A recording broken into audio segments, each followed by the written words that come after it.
Good morning students. আমরা এর আগের দিন যে পড়েছিলাম ডিভিজিবিলিটি পার্ট 1 যে ক্লাস করেছিলাম, আমরা থিওরি শিখেছিলাম।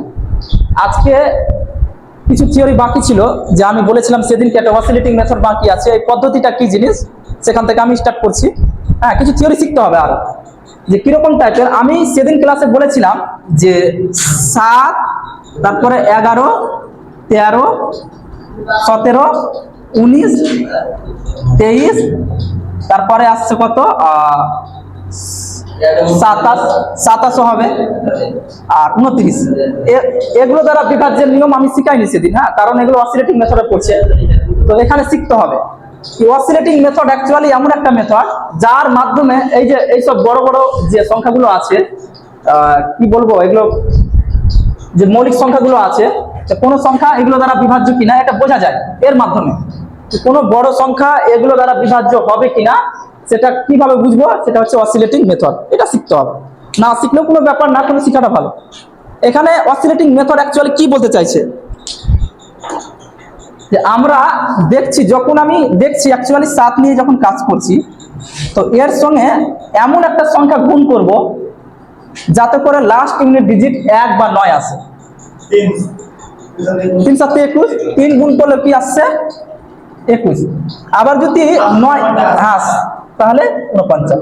ঠিক আছে, তো দুটো আমাকে জিনিস ট্রাই করতে হবে। হয় এমন একটা মাল্টিপ্লেয়ার মানে গুণক ব্যবহার করবো, এটাকে গুণক বলা হয়, যে কোন একটা সংখ্যা এমন ভাবে গুণ করবো যাতে লাস্ট ইউনিট ডিজিট 1 আসে। ছোটবেলায় করবো, 13 দিয়েও 1 আসবে, ঠিক না? ছোটটা করবো, ছোটটাই করবো, তো 1 আসে অথবা 9 আসে। এবার এই দুটোর মধ্যে যে কোনো একটা আসলে আমার হয়ে যাবে। হ্যাঁ, দুটোই করতে হবে এরকম ব্যাপার না। এবার যদি 1 চলে আসে, হ্যাঁ ধরে নিলাম 1 চলে আসলো, তো কি করব, তার মানে এখানে আমাকে ধরে নিতে হবে কি দুইটা নিয়ে কাজ হবে। যদি 1 আসে 2 নিয়ে করবো, আর যদি 9 আসে তাহলে তার আগের সংখ্যার সাথে 1 যোগ করতে হবে। বুঝা গেল? যদি 9 আসে তাহলে তার আগের সংখ্যার সাথে 1 যোগ করতে হবে। এবার কি করতে হবে, ধরে নিলাম 49 আছে, কি 7 49 দ্বারা বিভাজ্য কিনা এটা আমাকে চেক করতে হচ্ছে। আমি ছোট সংখ্যা নিচ্ছি, ঠিক আছে, কি 7 49 দ্বারা 49 7 দ্বারা বিভাজ্য কিনা। তো কি করব, আমরা প্রথম 7 এর আমরা কি করব, অসিলেটর খুঁজে বের করব। এটাকে বলা হয় অসিলেটর। যদি 1, আমরা এখানে ব্যাপার আছে, এখানে এটাকে অসিলেটর বলা হয়, OSCI LLATOR। কিন্তু যদি 1 থাকে, যদি 1 থাকে এটাকে বলা হয় নেগেটিভ অসিলেটর। হ্যাঁ, নেগেটিভ। আর যদি 9 থাকে কিনা ওখানে পজিটিভ অসিলেটর বলা হয়। এটা অসিলেটর বলা হয় OSCI। সহজ জিনিস আছে, মনে হচ্ছে কঠিন লাগছে দেখে। হ্যাঁ, এটাকে কি বলা হয়, পজিটিভ অসিলেটর। এবার কথা হচ্ছে কিরকম টাইপের, যে আমি এখানে অসিলেটর খুঁজে বের করতে হবে। এখানে 2 খুঁজে পেয়ে গেছি। কিভাবে 2 খুঁজে পেলাম, যদি 1 থাকে তার সামনের সংখ্যাটাই নিব বাস, আর যদি 9 থাকে তার সামনের সংখ্যার সাথে 1 যোগ করবো, তাহলে এটা নেগেটিভ অসিলেটর খুঁজে পেয়ে যাবো, পজিটিভ। আর এটা কি নেগেটিভ। 9 এর ক্ষেত্রে পজিটিভ পাবো, আর এটার ক্ষেত্রে নেগেটিভ পাবো। এবার কি করবো, যেটা সংখ্যা দ্বারা বিভাজ্য আমাকে যাচাই করতে বলবে, কি করবো, ওই সংখ্যাটা লাস্ট ইউনিট ডিজিটের সাথে গুণ করে বিয়োগ করে দিব, যদি আমরা নেগেটিভ অসিলেটর নিয়ে কাজ করি। যেমন এখানে 2 পেয়েছি, তো আমি এখানে কি করব, এর লাস্ট ইউনিট ডিজিট কত আছে, হ্যাঁ 9। তাহলে 4 থেকে 9 দুগুণ 18 বাদ, তাহলে কত হচ্ছে, কত রে, মাইনাস। আচ্ছা, -14 7 দ্বারা বিভাজ্য, তাহলে এই সংখ্যাটা 7 দ্বারা বিভাজ্য বাস। এবার কথা হচ্ছে 7 এর কিপ কত, 343। আমি ওটা নিয়ে আলোচনা করছি। হ্যাঁ, বড় নিচ্ছি, 343 নিলাম। তো এক্ষেত্রে কি করব, যে আমি কি করলাম, কি লাস্ট ইউনিট ডিজিটের সাথে 2 গুণ করে বিয়োগ করতে হবে, মানে কি 34 তো থাকবেই। এবার লাস্ট ইউনিট ডিজিটের সাথে 2 গুণ করে বিয়োগ, তাহলে কত হচ্ছে 28। আচ্ছা, 28 7 দ্বারা বিভাজ্য, তাহলে পুরো সংখ্যাটা 7 দ্বারা বিভাজ্য। ব্যাপারটা বুঝতে পারলি? এটা হচ্ছে কি নেগেটিভ অসিলেটর দিয়ে কাজ চলছে। আমি অঙ্ক পড়াবো তখন আরো ক্লিয়ার হবে। হ্যাঁ, এবার যদি পজিটিভ অসিলেটর খুঁজে বের পেয়ে যায়, এর ক্ষেত্রে পজিটিভ কিভাবে অ্যাপ্লাই করব, ধরে নিলাম 343 আছে, এটা 7 দ্বারা বিভাজ্য কিনা। আমি পজিটিভ অসিলেটর কি খুঁজে পেয়েছি, 5।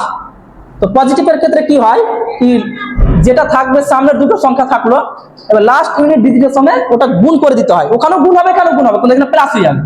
কি লাস্ট ইউনিট ডিজিট কত আছে রে এখানে, 3 গুণিত 5, তাহলে 34 আর 15 কত হলো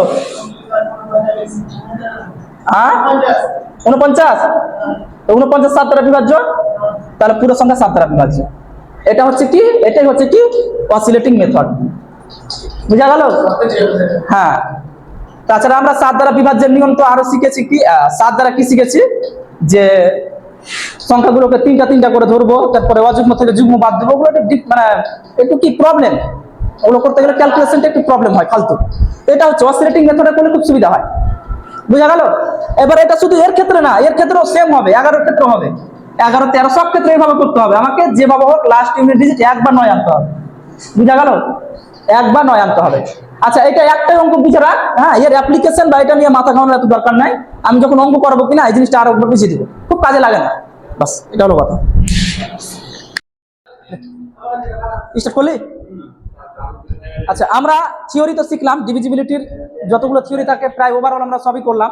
এরপরে আমরা অঙ্ক শুরু করব। এরপরে যে অঙ্ক আমরা প্রথম দেখছি, যে 111 ও 112 সাইলেন্ট, 112 এর গুণফল সর্বদা বিভাজ্য হবে কত দ্বারা? অপশন দিয়ে দিয়েছে। হ্যাঁ, কেউ কোনো লজিক লাগাতে হবে, কেউ আবার কি করবে, যে গুণ করে বসে থাকবে। আচ্ছা, কিভাবে করব সেটা হচ্ছে বড় কথা। আমরা জানি একে যদি একে গুণ করি লাস্ট ইউনিট ডিজিট 2 থাকবে, ঠিক না? আর আমরা জানি 2 দ্বারা বিভাজ্যের নিয়ম কি, সেটা 2 এর গুণিতক হবে। লাস্টের ইউনিট ডিজিট 2 এর গুণিতক, সেটা 0 হতে পারে, তাহলে অবশ্যই 2 দ্বারা, বাস, আর কিছু না। এটা উত্তর হবে। এরপরে আমরা একটা কোশ্চেন করব। অ্যাকচুয়ালি এটা 2 নম্বর হবে, ওটা 1 নম্বর ছিল, এটা 2 নম্বর হবে।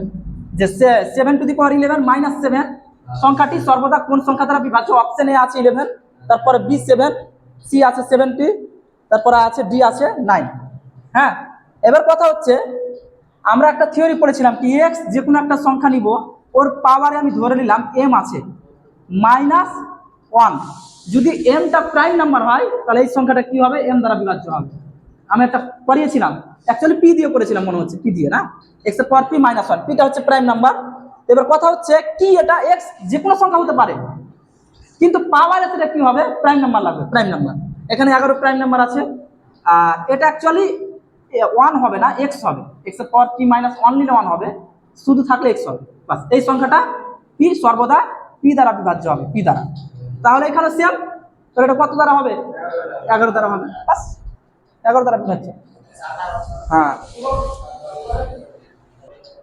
এরপরে আমরা একটা কোশ্চেন সলভ করছি 3 নম্বর, যে 4 এর পাওয়ার 61 আছে প্লাস 4 এর পাওয়ার 62, 4 এর পাওয়ার 63, এই পুরো ক্যালকুলেশনের সংখ্যাটা, এই যোগফলটা কত দ্বারা বিভাজ্য হবে? অপশন দিয়েছে 4, 11, 19, 7। এবার কথা হচ্ছে আমি এখানে কিভাবে করব? আমি এই টাইপের অঙ্ক আরো এর আগে ক্লাসে করিয়েছিলাম যখন। হ্যাঁ, এখানে কি খেয়াল রাখতে হবে, পাওয়ার সর্বোচ্চ মিনিমাম কত আছে? মিনিমাম 61, তাহলে ওটা কমন নিতে হবে। হ্যাঁ, যেটা মিনিমাম আছে ওটা কমন, তাহলে 1 করে থাকলো। এখানে 4 এর পাওয়ার 1 করে থাকবে, ঠিক না? এখানে 4 এর পাওয়ার কত করে থাকবে? 2।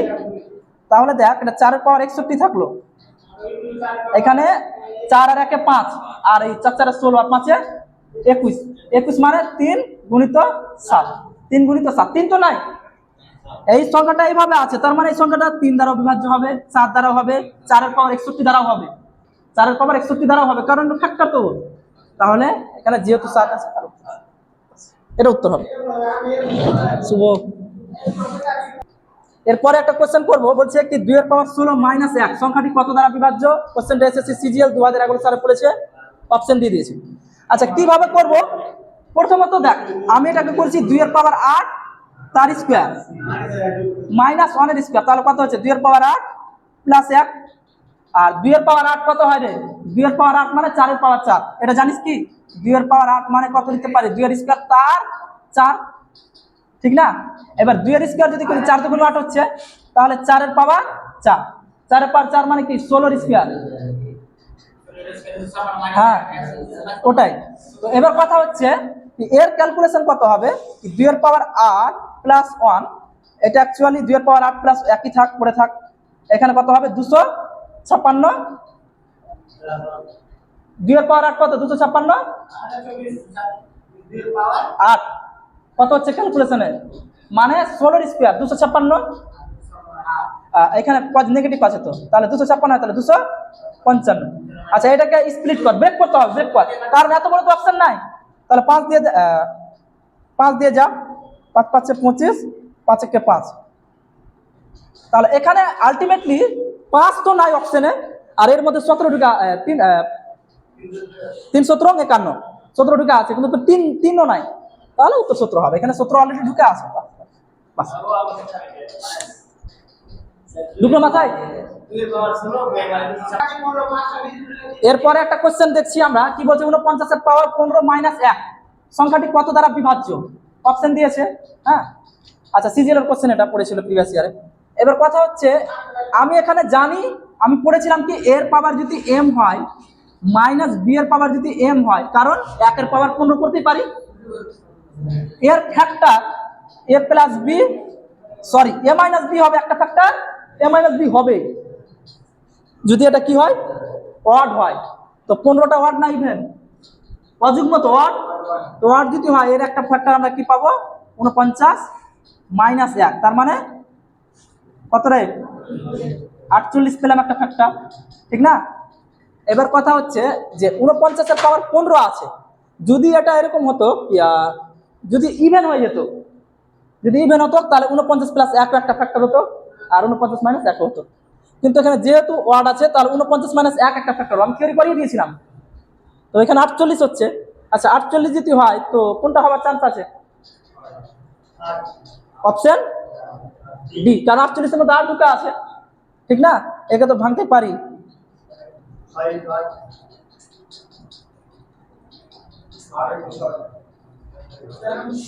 8 ইন্টু 6 কি হবে? এই নেক্সট কোশ্চেন দেখছি আমরা 6 নম্বর, যে 57 পাওয়ার 29 প্লাস 1 সংখ্যাটি কত দ্বারা বিভাজ্য? আচ্ছা কিভাবে করব, আমরা পড়েছি যে a পাওয়ার যদি m হয় প্লাস b এর পাওয়ার যদি m হয়, কারণ 1 এর পাওয়ার 29 করতেই পারি, ঠিক না? তো এর একটা ফ্যাক্টর অবশ্যই a প্লাস b হবে। কখন হবে? যদি m টা অড হয়, মানে অযুগ্ম হয়, বিজোড় হয়। তো বিজোড় তো আছে, তার মানে এর একটা ফ্যাক্টর আমি কি বলবো, 57 প্লাস 1, 57 প্লাস 1 মানে 58 সমান 2 ইন্টু 29, ঠিক না? তাহলে অপশন বি উত্তর হবে। আমি যখন ক্লাস 9 নাকি কেটে গেল, আমি যখন কথা দিয়েছি অবশ্যই দিব, অসুবিধা নেই। হাই পাঠাতে হবে, এই কোশ্চেন যে সলভ করতে পারবে তাকে 5 টাকা পুরস্কার দেওয়া হবে ফোন পেতে অথবা গুগল পে, অবশ্যই করবো। যে পারলে, দুজন পেরেছে, দুটো প্রাণী পেরেছে, তার মানে 10 টাকা আমার গেল। আচ্ছা একটা কোশ্চেন এখানে আছে কি, যদি দেওয়ার অর্থ আছে, অঙ্কটা খুব ভালো কনসেপচুয়াল অঙ্ক আছে, এই জন্য আমি দিতে রাজি হয়েছি। হ্যাঁ, আমারও খুব মানে মন খুশি হয়ে গেছে অঙ্কটা দেখে। কি যদি এ ও বি দুটি ধনাত্মক বিজোড় সংখ্যা হয়, তবে a to the power 4 minus b to the power 4 সংখ্যাটি নিচের কোন সংখ্যা দ্বারা বিভাজ্য? 3 6 8 12 সিজিএল 2010 এর কোশ্চেন। তো এখানে দেখছি আমি এটা কি করতে পারি, নিশ্চয়ই a square plus b square করতে পারি, ঠিক না?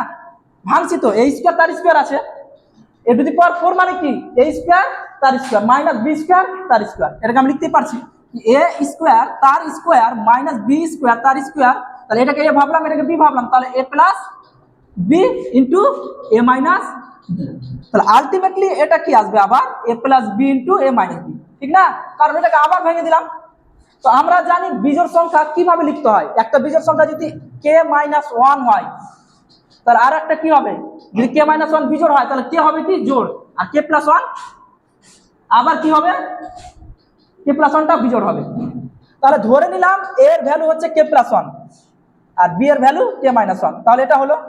আবার এর value k plus 1, k plus 1 ধরছি আমি এর ভ্যালু, হ্যাঁ, আর এটা b এর ভ্যালু ধরলাম। তাহলে k plus 1 minus k minus, এবার মাইনাস মাইনাসে প্লাস 1, তাহলে আলটিমেটলি কি আসছে দেখ, এখানে 1 1 কেটে যাচ্ছে, তো 2 কে পড়ে থাকছে, আর ভিতরে কি পড়ে থাকছে 1, তার মানে এর ক্যালকুলেশনটা 2k সামথিং। এখানে k কি হচ্ছে, k হচ্ছে কি পূর্ণ সংখ্যা, ঠিক না? কারণ k মাইনাস 1 যদি বিজোড় হয়, k মাইনাস 1 বিজোড়, তো k কি হচ্ছে, k হচ্ছে জোড়, k হচ্ছে জোড়, তাহলে k মাইনাস 1 বিজোড়, তাহলে k প্লাস 1 বিজোড়। তাহলে জোড় যদি হয়, তাহলে এর ভ্যালু কি কি হতে পারে, হয় 2 হতে পারে, 3 তো হবে না, 4 হতে পারে। 4 যদি হয়, 4 দুগুণ 8, আর এটা উত্তর আছে। এই জন্য আমি 5 টাকা পুরস্কার দিতে রাজি হয়েছিলাম, বাস আমার চলে। এরপরে একটা কোশ্চেন আছে, কি বলছে, যদি m যুগ্ম সংখ্যা হয় মানে জোড় বলছে, তাহলে এটা আমরা জানি a to the power m minus b to the power m এর দুটো ফ্যাক্টর হবে a plus b into a minus b। কখন হবে? যদি m টা কি হয়, ইভেন হয়, মানে জোড় হয়, তাহলে আমি বুঝে গেছি এর একটা ফ্যাক্টর কি হবে 6 মাইনাস 1, এর একটা ফ্যাক্টর হবে 6 প্লাস 1, তাহলে 5 আর কত, তাহলে 35। ঠিক আছে, তো 35। ঠিক আছে।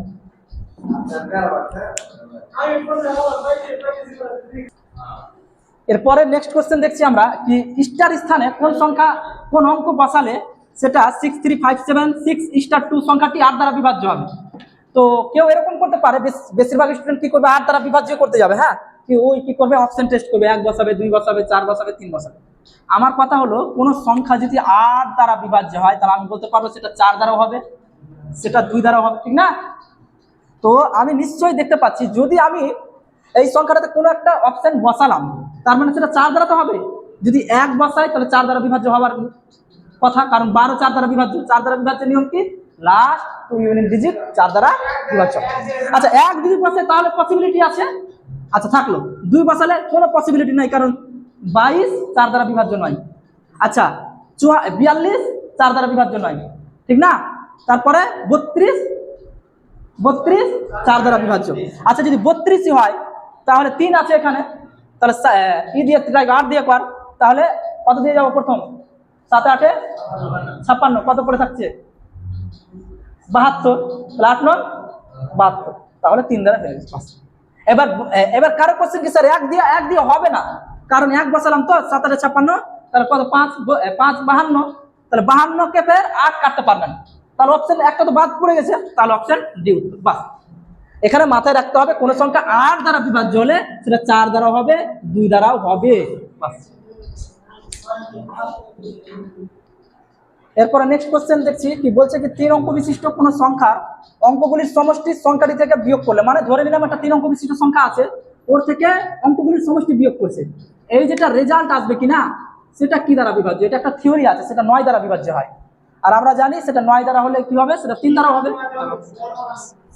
অপশন সি উত্তর।